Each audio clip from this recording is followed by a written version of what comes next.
I was 13 years old when I read my poetry aloud in front of an audience for the first time.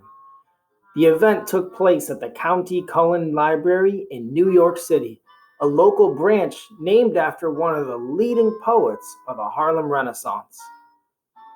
A lover of poetry for most of my young life, I was well aware of the impact of County Cullen, Langston Hughes, Paul Laurence Dunbar, and all the other African American poets of the era.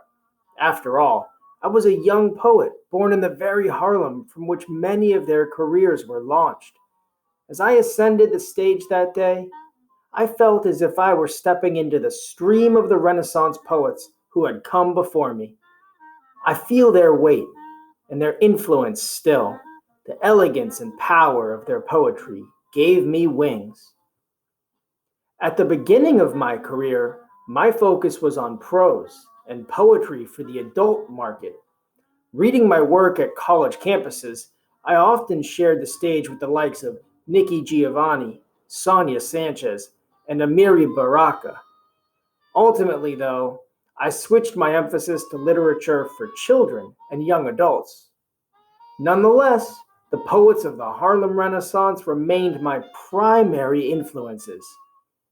Now that I'm at a point in my career when my work is being taught in schools across the country, I want to take a moment to celebrate those earlier poets, add my voice to theirs in a very direct way, and introduce them to a new generation.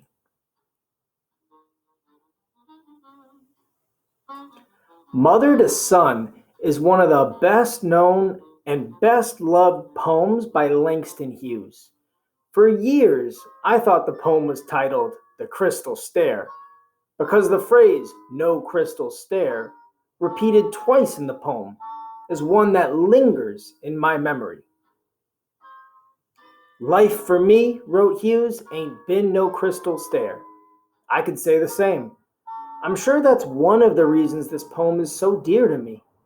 We live in a time when life is hard for many people, yet there is reason to hope and to dig deep for the strength hidden inside of us. That is the message I take from Hughes's poem and from all the other poems and poets included in this collection. That is also the message I explore in my own poems, inspired by these wonderful wordsmiths of the Harlem Renaissance.